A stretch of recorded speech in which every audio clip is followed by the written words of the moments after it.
నేడు municipal schedule అట. తొలుత కలెక్టర్లు ఎస్పీలతో వీడియో కాన్ఫరెన్స్ అంట. అనంతరం సిఎస్ డీజీపీతో సమావేశం అట. ఆ తర్వాత షెడ్యూల్ విడుదల. రెండో వారంలో ఎన్నికలట. ఏర్పాట్లు సిద్ధం చేసిన రాష్ట్ర ఎన్నికల సంఘం అట.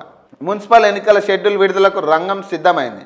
మంగళవారం ఎన్నికల షెడ్యూల్ విడుదలకు చేసేందుకు రాష్ట్ర ఎలక్షన్ కమిషన్ ఏర్పాట్లు పూర్తి చేశాయి. వచ్చే నెల రెండో వారంలో ఎలక్షన్ జరగనున్నాయి. ఇందుకు అవసరమైన ఏర్పాట్లను ఎస్ఈసి జిల్లా యంత్రాంగం పూర్తి చేశాయి. ఎన్నికల షెడ్యూల్ విడుదలలో భాగంగా నేడు కలెక్టర్లు ఎస్పీలతో ఎన్నికల కమిషన్ రాణి కుముదిని వీడియో కాన్ఫరెన్స్ ద్వారా పరిస్థితిని సమీక్షిస్తారు. అనంతరం సిఎస్ డీజీపీ మున్సిపల్ శాఖ కార్యదర్శులతో సమావేశం కానున్నారు. అనంతరం షెడ్యూల్ విడుదల చేయనున్నట్టుగా సమాచారం. 15 రోజుల్లో ఎన్నికల ప్రక్రియను పూర్తి చేయనున్నారు. ఎన్నికల్లో పోటాపోటీగా మున్సిపల్ ఎన్నికలకు అన్ని రాజకీయ పార్టీలు సిద్ధమయ్యాయి. అధికార కాంగ్రెస్ సహా బీజేపీ, బీఆర్ఎస్లు ఈ ఎన్నికలను ప్రతిష్టాత్మకంగా తీసుకున్నాయి.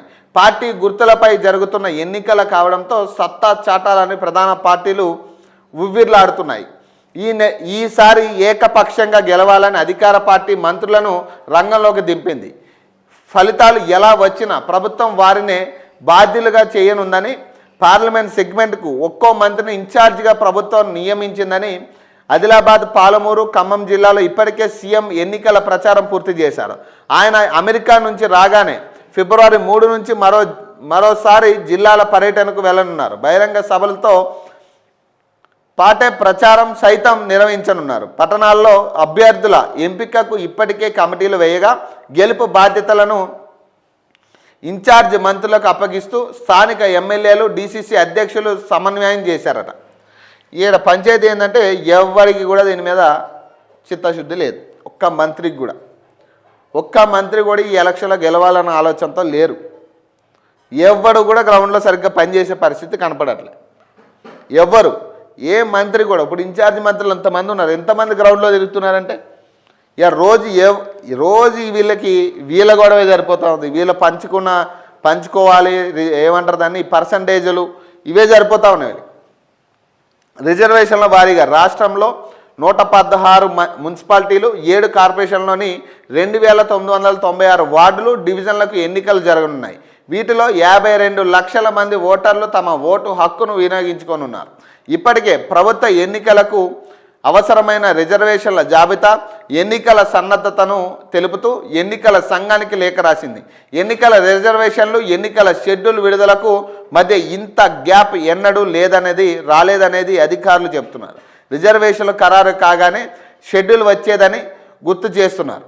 ఎక్కువ గ్యాప్ రావడంతో ఓటర్ జాబితా రిజర్వేషన్లపై కోర్టులో పెద్ద ఎత్తున కేసులు, పిటిషన్లు దాఖలయ్యాయి. ఎన్నికలకు అవసరమైన బ్యాలెట్ పేపర్ సోమవారం కొంత మేర రాష్ట్రానికి రాగా మంగళవారం మిగతాది రానుంది. వచ్చినట్టుగా జిల్లాలకు అధికారులు పంపిస్తున్నారు. ఇప్పటికే 16 జిల్లాలకు బ్యాలెట్ పేపర్లు చేరింది. మరో 16 జిల్లాలకు సంబంధించి నేడు సరఫరా కానుంది. దీనికోసమే ఎన్నికల షెడ్యూల్ ఆలస్యమైనట్లుగా సమాచారం. చేతికి పెట్టే ఇంక్ సైతం జిల్లాలకు సరఫరా అయిందట.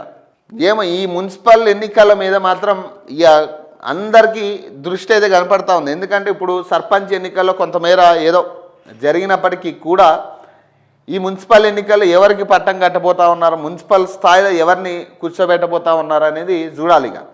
కాకపోతే ఇక్కడ 3 పార్టీలు విచిత్రంగా 3 పార్టీలు పెద్ద దీన్ని సీరియస్గా తీసుకున్నట్లేదు. ఇక బీఆర్ఎస్ మొత్తం ఈ సిట్ కార్యాలయం చుట్టూరు తిరుగుతున్నప్పటికీ బీజేపీలో నాకు తెలిసి ఒక రఘునందన్ రావు తిరుగుతున్నట్టున్నాడు. ఇప్పుడు ఆయన తప్పితే నాకు తెలిసి ఎవరు గ్రౌండ్లో ఉన్నట్టుగా కనపడట్లే. ఇటు కాంగ్రెస్ పార్టీ నుంచి కూడా నాకు తెలిసి పెద్ద ఎత్తున మొన్న ఆదివారం నాకు తెలిసి కోమటిరెడ్డి వెంకటరెడ్డి అనుకుంటా వాళ్ళ అభ్యర్థులను అనౌన్స్ చేయడం జరిగింది నల్గొండ జిల్లాకు సంబంధించి. అంతే తప్పితే ఎవరు కూడా అంత సీరియస్గా తిరిగి అభ్యర్థులను ఖరారు చేస్తున్నాం, ఇదిగో పలానా మంత్రి ఇక్కడ తిరుగుతున్నాడు అనేది ఒక్కటి లేదు. తిరుగుతున్న వాళ్ళని తిరుగుతున్నట్టుగానే ప్రజలు కూడా నిలదీసే ప్రయత్నం చేస్తూ ఉన్నారు. సో ఇక్కడ క్లియర్గా ఒకటి అర్థం చేసుకోవాల్సింది ఏంటంటే వీళ్ళకు కూడా బోర్ కొట్టింది ఇది. ఈ అబద్ధాలు చెప్పి అటు బీఆర్ఎస్కి, కాంగ్రెస్కి, బీజేపీకి బోర్ కొట్టింది వీళ్ళకి. ఇక ప్రజల్లోకి వెళ్తే ఏం చెప్పాలనే కాడికి ఇంకేం లేదు ఇక చెప్పడానికి.